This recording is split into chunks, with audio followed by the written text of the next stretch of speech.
So guys, we did it!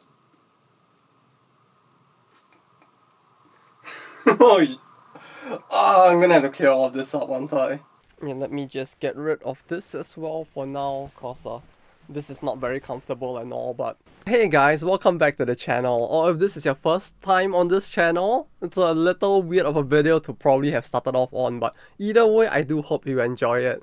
But yes, thanks to all of you wonderful people out there. The channel has actually gone past 1,000 subs already. Like, truth be told, I didn't expect it to go this fast. It's like, by the time you see this video, it's probably more than 500 over the number, so... this is all a little late. But, as I did put up on the community post on YouTube, I set up a poll there to let you guys decide what kind of content you guys would have preferred for the 1,000 sub special. And according to the poll, the result is...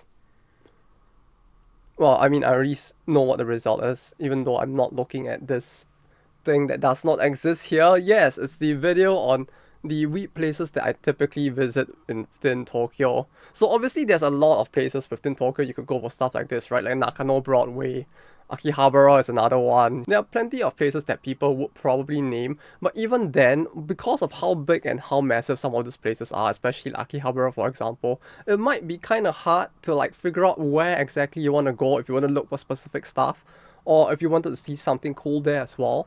So with this video, what I aim to do is to point out some of the places that I usually visit, and hopefully it's interesting enough for you guys to want to visit for yourselves in the future as well. So the way I'm thinking of doing this is that I'm obviously going to be talking about some locations that are going to be in the famous places as well. For example, like Akihabara, because of how many stores are there and the fact that, you know, it's popular and big for a reason, right? It's not just tourists who go there, but the locals as well. And that's because plenty of stuff only happens in Akihabara as well, especially when it comes to stuff like pop-up stores or collabs and the like. And so I feel like it would make more sense for me to not just point out the locations I go to, but to also give an explanation of why I go to these places, and therefore what you guys can hopefully look forward to seeing while you're there as well. So the first location is one that I've actually talked about in the past as well, due to the fact that one of the Blue Archive pop-up stores was held there, and it is the Marui Annex over in Shinjuku. And yeah, like I did mention in the video as well, typically Shinjuku, you might not think of it as the most weird place, far from it. It's probably the place where you find the most criminals and Swedish people instead.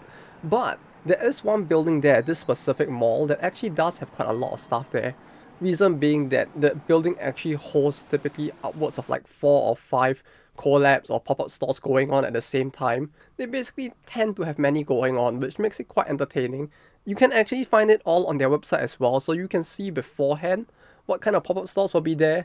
I mean, it has ranged from everything from like Hololive and Genshin all the way down to like Prince of Tennis and Free, so like everyone is more or less covered. And the Medicor store is also located in this mall, which, in case you didn't know, Medicor actually sells a lot of JoJo's Bizarre Adventure merch, as well as merch for quite a few other animes, and they don't really have a store in Akihabara, so most of the merch that is sold here, you can't really find it in Akihabara itself, or, well, not easily at any rate. And they also have a section of the store set aside for a mini pop-up store within the permanent store itself, where they essentially have one series which will be on display at the time with like new goods for the series being sold within that mini section.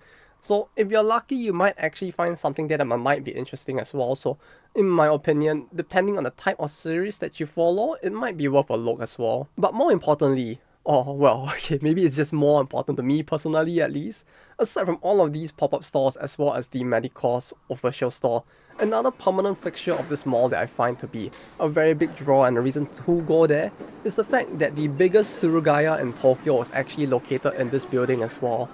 For those of you who do not know what Surugaya is, they are basically a second-hand shop that deals mostly in games and anime stuff, ranging from goods to the actual anime DVDs, games, plushies, everything down the works, including card game like TCG cards as well.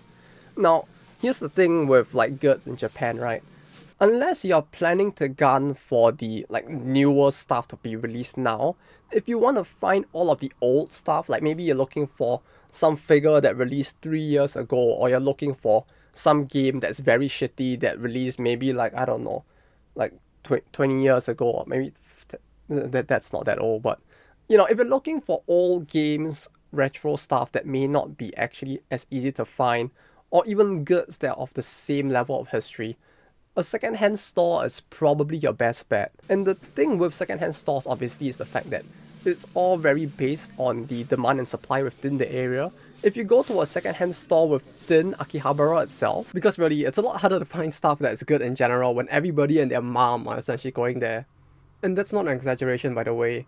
In fact, well, not my mom, but my mom's friend, who's also a mom, apparently goes there to help her weeb daughter look for stuff as well. She seems to be the kind of person who's very enthusiastic to do that, which is really cool. But that just goes to show the level to which Akihabara is famous to between most people in general. So the best places personally that I have found that tend to have good stuff when it comes to second-hand goods tends to be the second-hand stores that are pretty massive in size to basically draw in people to sell the stuff there, but at the same time not located in locations where tourists or like people in general tend to gather.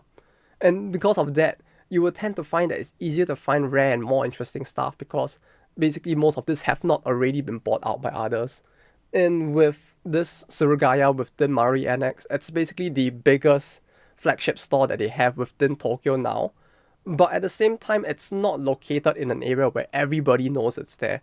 Granted, nowadays, I'm starting to see more and more like people coming from overseas as well and they're walking through the stores, but it's not to the level where it's as populated as Akihabara yet. So you still have a pretty good chance to find stuff there in my opinion. Like whenever I'm looking for a new very shitty Kasuge to talk about for a video, the first place that I personally would go to would basically be there to look for stuff because of the fact that that is basically so far one of the places where I found the best bargains for this stuff without having to travel out of central Tokyo itself. Last I recall, which I went there like just a week before this video goes up, I did also end up checking for Blue Archive goods and they were pretty much all sold out at this point, so yeah, I guess the series blowing up as much as it has actually has like killed off like even the second-hand market for the goods, but even then, this place still has a pretty good variety of stuff in general.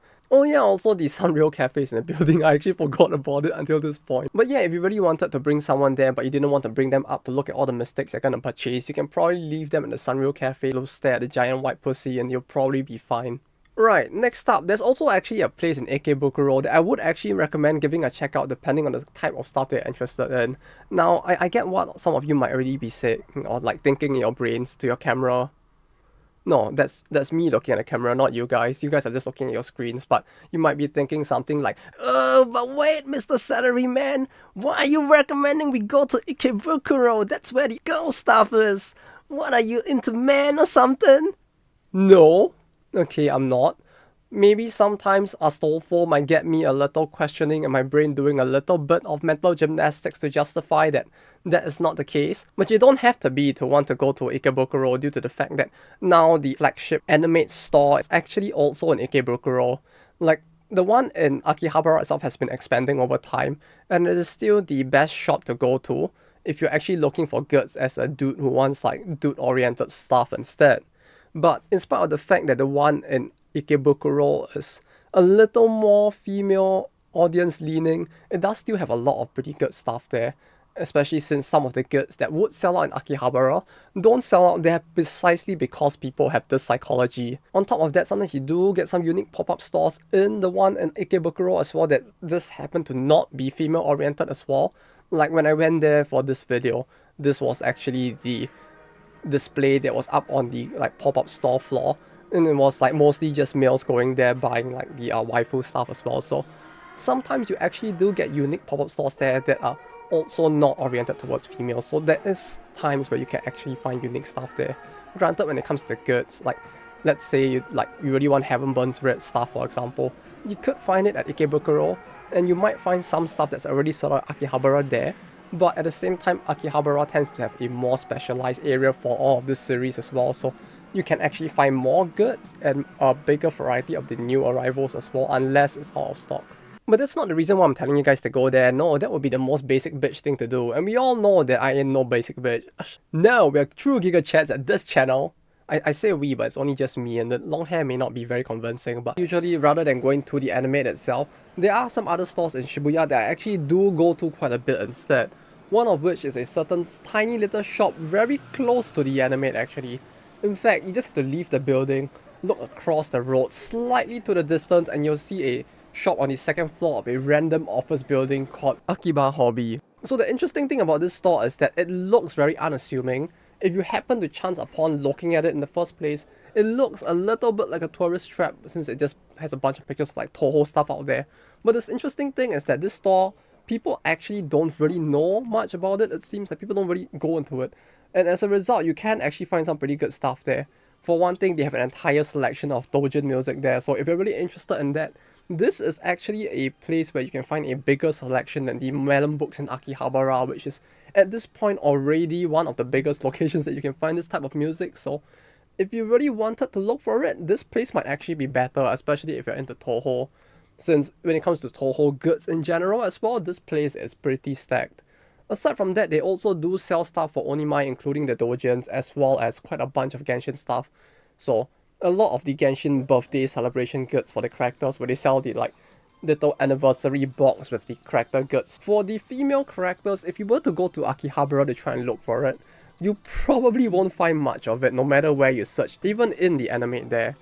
And the thing is that if you were to search within the anime in Shibuya itself, you'll probably get it for more for male characters instead. And even in Akihabara, that actually ends up being the case more often than not. So if you happen to be looking for Genshin goods, especially stuff like this, which is a little harder to find, this place might be able to get you sorted on that. Next up, there is a place I actually really want to recommend, but the only issue is that I don't know how popular this place actually is. Like far to the west of Tokyo, right? Further than even Shinjuku, further than even Nakano even, very close to Hachioji where the mountainside is, there actually lies a rather densely populated area called Tachikawa.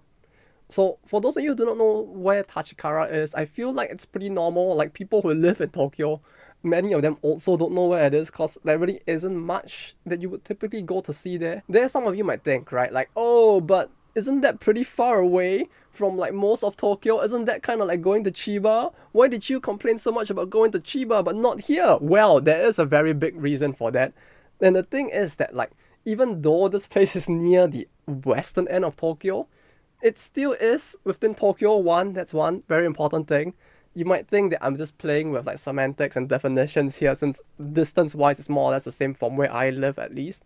But the thing is that if you live within Western Tokyo, which is where most people do in the first place, if you live around like Shinjuku, Shibuya, that area where both residents and tourists, there are plenty that do, this area only takes you like 30 minutes to get to, which is a very stark comparison to me living in the east of Tokyo and taking an hour to get to Chiba. So there's still a very big difference in distance, at least for people within Tokyo. Then, you know, there just happens to be a little bit more of a lot that you can do at Tachikawa instead of Chiba. Like, in spite of the fact that Tachikawa is just an area within Tokyo and Chiba is an entire prefecture, I mean, even when you look at local tourism sites, like what local guides have to say about both of these, it's like, you look at Chiba, right? You have like, oh, look, you have an outlet mall. That's cool. You look at the second one, oh, yeah, convention center. You know, the kind of place that you don't go to unless there is a convention you want to go to. Maybe the third selection will be a little better.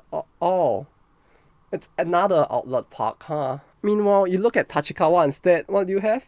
Oh, wow, it's the Showa Commemoration Park. Oh, wow, a zoo! Wow, look at that! It's a real land museum for like railroads if you're into that. And there are plenty of people who are. It's like, wow, variety, plenty to do. And this area is just like, yeah, you kind of go there, buy stuff, and fuck off. There isn't as much at all. But yeah, aside from that, Tachikawa is also the place which supposedly the Index anime series is based off of.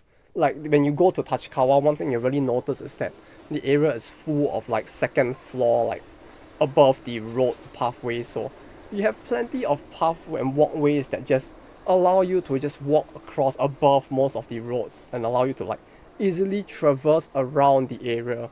And this more futuristic look which this area has was what kind of inspired the series as well. And yeah, you know, aside from Tachikawa itself, if you are going towards this direction, you also have areas such as Hachioji itself. And if you go further west, you do have a lot of mountains that if you are the more adventurous side, you can go and tour in that area as well. So there just is a lot more to see within this area. Though all that said, unless you're the kind of person that really likes to go like hunting for old secondhand stuff in general, I would say that Tachikawa may not be the best area to go to look for anime goods. It's just one of those areas that I personally go to a lot because for me, I do try to look for a lot of stuff that's secondhand, especially like the Kasoges that I buy.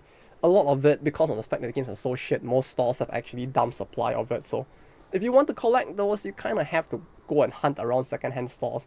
The same can be said for a lot of old like anniversary pop-up store collab cafe goods. A lot of it you can't really find like just online as much on like stuff like Mercari, for example. While some people might stock it there, there are also people that just don't want to deal with the trouble of like postage and just sell it to one of these stores instead. And Tachikawa surprisingly has a lot of stores instead of being just way out from all of these other normal areas. Like there's an Animate, there's a Yellow Submarine which sells a lot of cards and board games as well as like plastic models and the like. You also have Melon Books, which sells a lot of doujin related stuff. You also have two Rashinban, where Rashinban is basically a store that sells a lot of second-hand accessories and goods for anime stuff, as well as doujins and the like. A huge variety of just all of stuff that people just want to get off their hands as well. So you can find a lot of interesting stuff there. Although one Rashinban here is oriented more for males and the other for females, so you need to make sure you're going to the main store and not the second store if you want to buy like stuff that's more aimed towards dudes instead. You also have a very populated card game store here. Like I actually went to check their schedule for tournaments, and apparently they hold like 4 tournaments a week for stuff like Y Schwartz as well as Yu-Gi-Oh! So if you actually wanted to take part in tournaments within Japan for some reason, you might be able to have a fun time here. Although if I recall, you can't use English cards for both Yu-Gi-Oh! And Y Schwartz in Japan for tournaments.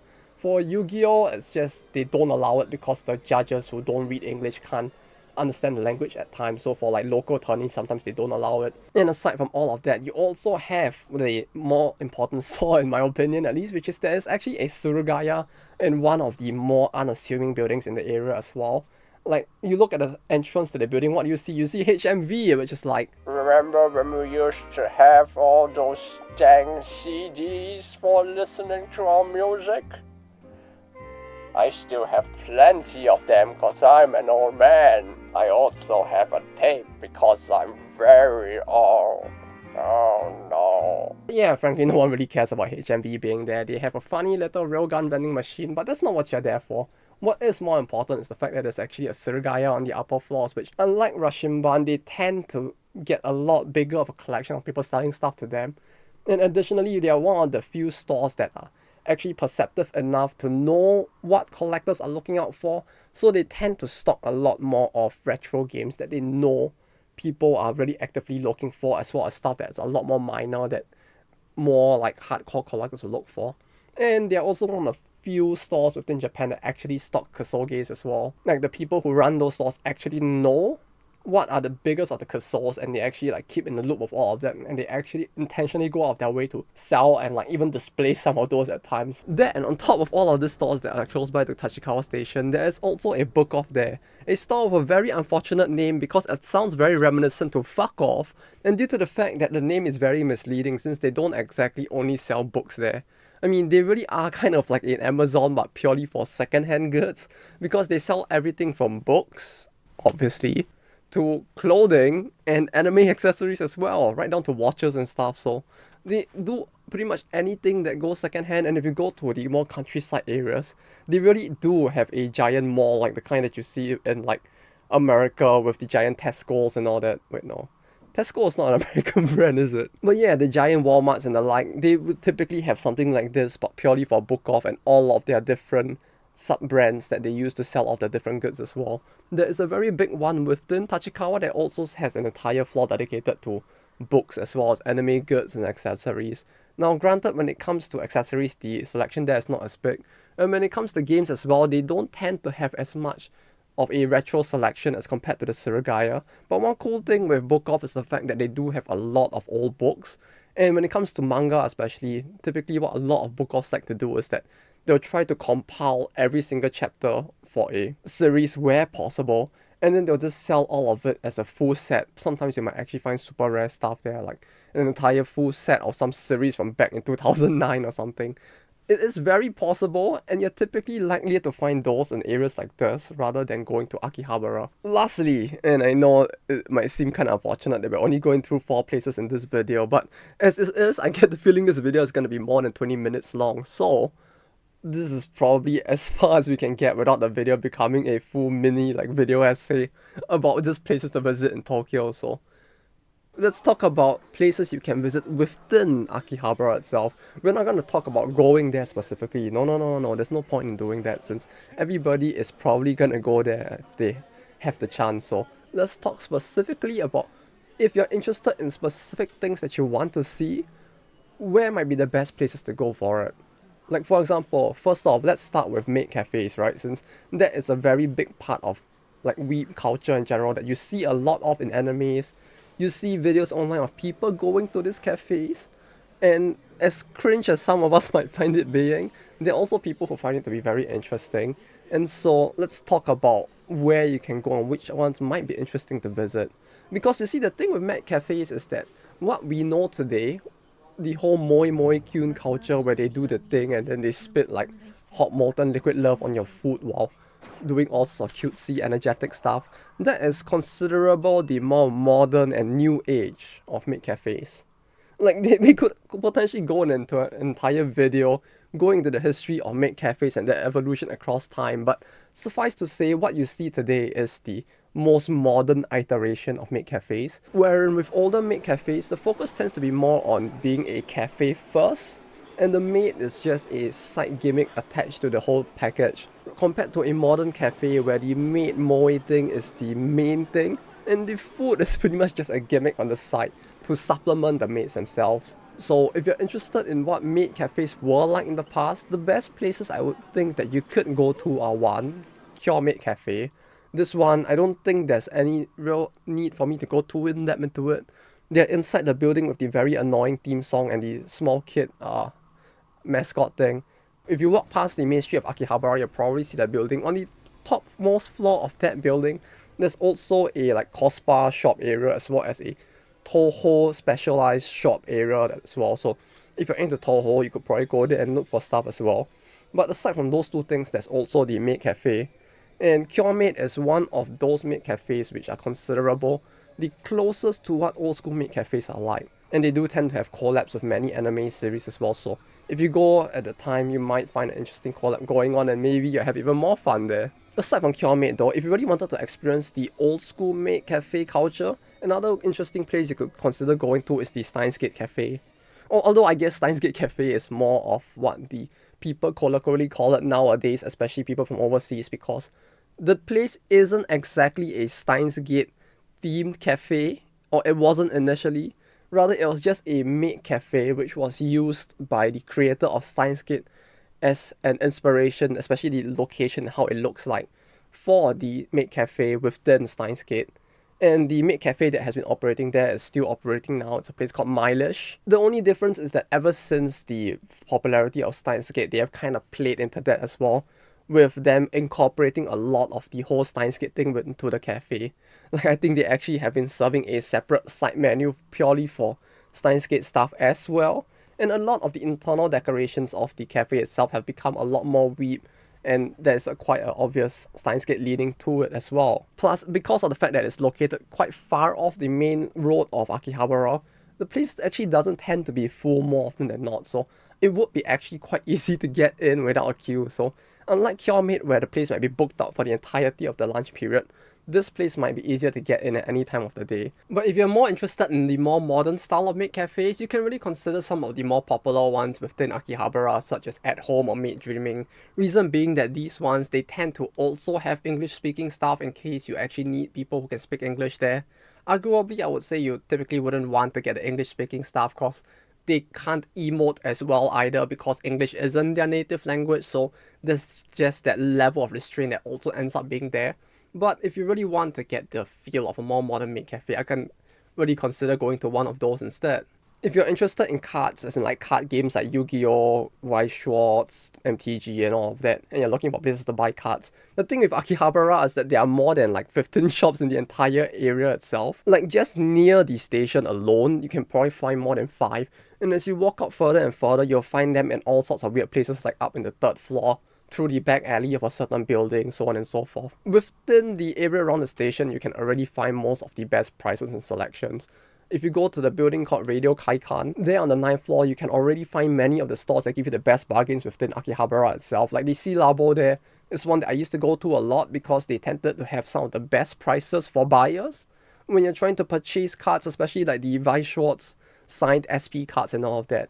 For MTG, I would rather go to the Big Magic on the same floor, but both stores are fine since between the two you get a very big variety of cards from all sorts of different regions. Like if you wanted to find a Russian card for some reason, you can probably find it in Big Magic, for example. And between these two, you're pretty much set in terms of like card variety. Though in terms of pricing, like it really can vary a lot depending on the individual card, since even though all these places are really just like a stone's throw away from each other. Like with the Big Magic, and it's really so close to the Sea Labo, you can literally throw a rock in and probably hit multiple people on the rebound because that's how close they are. It would be better to just like scour all of the shops within this area and just look for the best price for each individual card because they can vary a lot. But yeah, in terms of other places within Akihabara that might be worth visiting, within Radio Kaikan itself, there's actually quite a big variety as is. Like the K-books within Radio Kaikan itself, they actually have a pretty good variety of second-hand goods as well. Like they actually did have a very big section for Blue Archive as well as Genshin and many of the other mobile games as well as for all of the different anime series.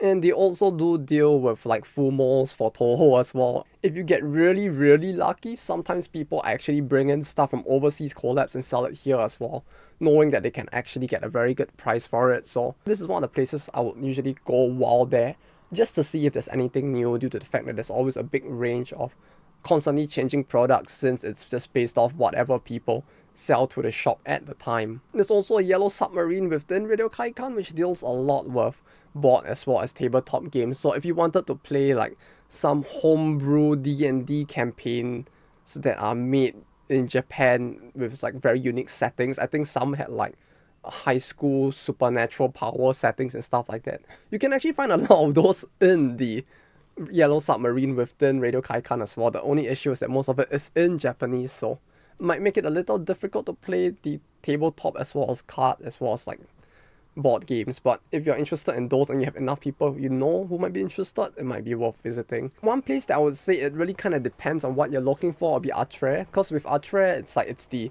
station side mall, so people might have the impression that like there's not gonna be much in there. If you're into Idolmaster as well as Love Live, there are permanent stores for both within the building, so you might actually be able to find some interesting stuff there, especially official goods that you can't find in other stores. Aside from that, they do sometimes have like collabs going on as well. Like for now, the one that's going on at the time of me making this video is the Blue Archive one, hence why you can see a lot of Blue Archive decorations there. Like, the best way to tell what the main collab that's going on there in terms of the pop-up stores is you look at whatever is shown on the outside of the mall itself. Also within Akiba, there's a massive Don Quixote, which, yeah, it kind of is the same as that one Spanish novel thing, except that for some reason they managed to misspell it instead. That store actually, the one specifically in Akihabara at least, has a lot of pop-up stores and collaborations with series where sometimes they'll sell goods for specific anime series due to the fact that they just tend to run multiple collabs going on at the same time. If you're especially interested in Hatsune Miku goods, for some reason they tend to have a very big selection of even the stuff from collabs in other areas, like collabs with specific eateries and all that. For some reason, sometimes the goods make their way into this Don Quixote as well. And on top of that, they actually have on the highest floor a Genshin specific zone that has become a permanent fixture there. Many of the goods for special events and collabs somehow also managed to make their way there. Like all of the goods from all the concerts that actually take place every single year somehow end up being sold on this store, alongside many of the goods from like some of the overseas collabs as well. If I recall, some of the goods for the Domino's collab in Korea somehow just landed in this store being sold like officially as well. So for some reason, it seems like we have connections to many of these other areas to like grab goods for Genshin specifically, so you might actually want to give this place a check out. If you're not into Genshin, well, it's a bit more of a toss-up whether you find anything interesting, but typically on the second and on the topmost floor, they do tend to have quite a bit of anime goods, so it might be worth giving it a check out as well. Lastly, when it comes to the stores that people will probably already be visiting anyways, basically anime and gamers. When it comes to gamers, it's basically goods that you can find in almost anywhere else, due to the fact that it's a lot of just like first print, like freshly printed manga, music, CDs, and the like. So I recommend that if you do visit the Gamers, you go to the 7th floor and give it a quick walk around, because they tend to have a lot of pop-up stores there. I mean, the pop-up stores within the Gamers are pretty small. Like, it really is just a little stand that you can walk in and just turn out that's actually smaller than my room, which is already pretty small. But they tend to have like 3 or 4 of them concurrently ongoing, unless you go in the last 2 days of the month. So if you're interested in like just seeing what potential pop-up stores there might be, I would recommend just checking that out as well, due to the fact that it can really have a very wide range, from stuff like Dungeon Meshi recently to even I think the Russian-speaking light novel thing that some people have been raving about as well. There's a very large variety there, and not necessarily just for the most popular series, so you might be able to find something interesting, and they do keep a lot of goods around from like past pop-up stores, as well as some of the stuff that didn't manage to sell, so you might just find like random figures for some very old series or something. When it comes to Animate, it's a little difficult because they have a cafe there, and they do tend to have a lot of pop-up stores as well, but the pop-up stores are a lot harder to just enter whenever you feel like it, since they typically require you to queue for a ticket beforehand, a numbered queue ticket to enter, especially in the first few days. And the cafe typically requires you to like book in advance as well. But that said, the building is pretty fresh compared to in the past. Like, they actually expanded a whole lot more compared to pre-pandemic, so if you have not come since before the pandemic, it might be interesting to just give it a check out, since it's actually 2 buildings tall now. And they also basically have expanded it such that the variety of goods being sold there is much bigger than the Shibuya flagship branch if you're looking for goods for series that are more male oriented. So they actually have an entire floor of one of the buildings dedicated purely to like mobile games like Heaven Burns Red, Blue Archive, Azure Lane, Genshin, and the like. So if you're interested in all the series for all those different games, you can actually find a lot of goods there, especially all of the first print goods for all the different pop-up stores that run within Animate. But yeah, that about wraps up all the places I wanted to recommend, I think. I feel like there's probably more, especially when it comes to Akihabara, since there's so many places to visit there. But if I had to like condense it down to like, these are the places that I feel like you probably might find something interesting, I guess this would be the ones that I would recommend as the first set of places to visit. If you're interested in knowing more, you can feel free to let me know in the comments down below. I can probably like provide you with more locations to visit. But since you actually made it all the way up to this point of the video, this may not be as weeb, but let me just recommend a few of the places that I would typically bring like friends who come from overseas to eat at. Basically the eateries that I find to be the most interesting to bring people to, and then still have a relatively affordable pricing as well. First, when it comes to duck ramen, because yeah, duck ramen is actually a thing. There are many places within Tokyo that sell it. In fact, if you go to Ginza, which many people consider to be like the holy land of ramen, like it's some kind of Mecca ramen or something, not the robot one, but the religious one. It really isn't, to be honest. Like, there are many good places in Ginza, yes, but not all places in Ginza that sell ramen are great. Like, when it comes to duck ramen, there is a place in Ginza that sells it, but personally, I would say if you really want to try the best duck ramen in Tokyo, the best place you could probably go to is to go to Kinshicho, where there's a place called Manchiken in like one of the back alleys further away from the station itself. The reason why I find it to be better is because this is the only place that I know of, at least, because there could be more that I just don't know about, that actually does like pure duck ramen. Because the one I know of in Ginza, they actually just do like a regular like shoyu ramen with duck instead. But this place, they basically pride themselves on their soup being made purely using duck. Personally, I actually enjoyed it quite a lot, and I do go there quite a fair bit as well, just to eat the ramen, to be honest. Though speaking of Ginza, there are 2 places there I would recommend you try though.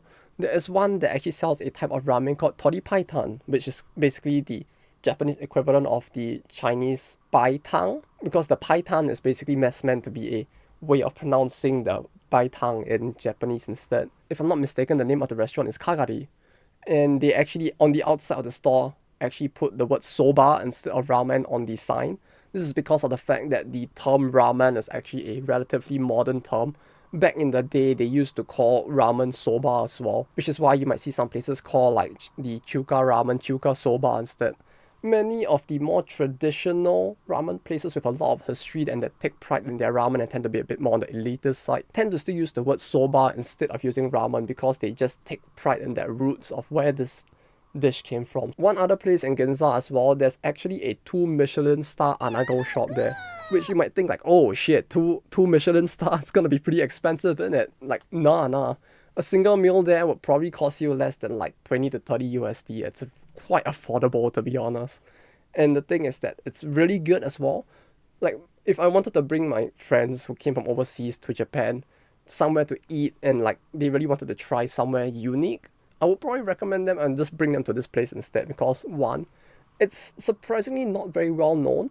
Like, it's literally located in a back alley of Ginza instead. Like, I know like all of the stores I'm talking about, they tend to be located in back alleys, but this is a rule of thumb when it comes to good food in Japan. You want to find good food? You go and explore the back alleys of wherever you are. The reason being that if you go to the back alleys, the stores that exist there, it probably implies one of two things.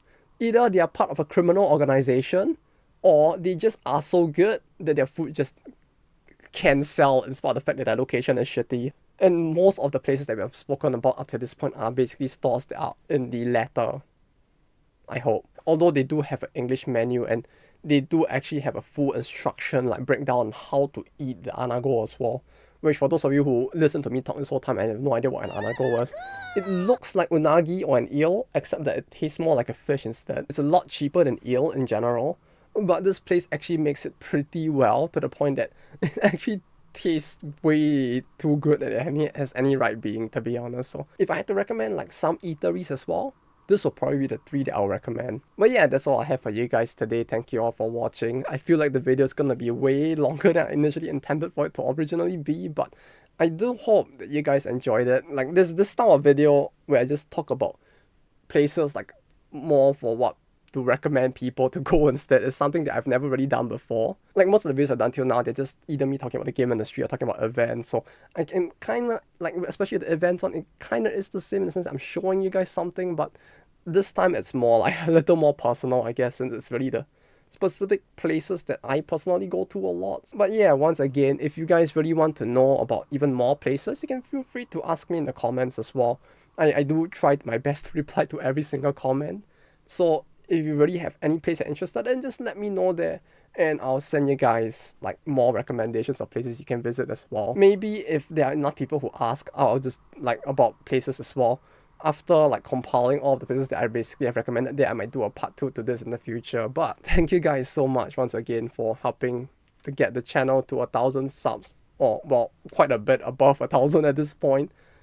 It truly does mean a lot, because like I really did not expect that the channel would even get to 1,000 within like this year. So the fact that it actually happened this quick was actually pretty amazing. So I have to thank you guys once again, because like I know it's gonna sound very cheesy and all, but it's true that like none of this could have happened without you guys, right? Like, if no one liked and subscribed, it really would not have gotten to 1,000 in the first place. So the fact that we did, it's all thanks to you guys as well, so thank you all once again. Special thanks also to Ran Yakumo, Rosio, as well as Nick Green for the support for the channel. It truly does mean a lot that you guys are actually willing to help like fund all of this weird stuff I do on this channel, so I truly am quite thankful for the support that you guys give in this form as well. Y'all are really awesome. I would do the what's the thing again? This, I think, is the modern thing that the kids do nowadays, but it feels like that would be a little cringe, so pretend you didn't see that. If you enjoyed the video, do feel free to like and subscribe. I get the feeling that the next video will probably be on the game industry related one, which I'll try to get up by the end of the month. But yeah, for now, I should probably go get some rest and prep for the next 2 videos. I have actually been like quite sick for like the past week after the release of the second Blue Archive video that time, so now by the time you guys see the video, hopefully I'm much better. I'm still recovering at the moment, but so at points in the video my voice might have been a bit weird, I apologize. But yeah, I'll be heading off to get some rest now, and until next time, take care and bye bye.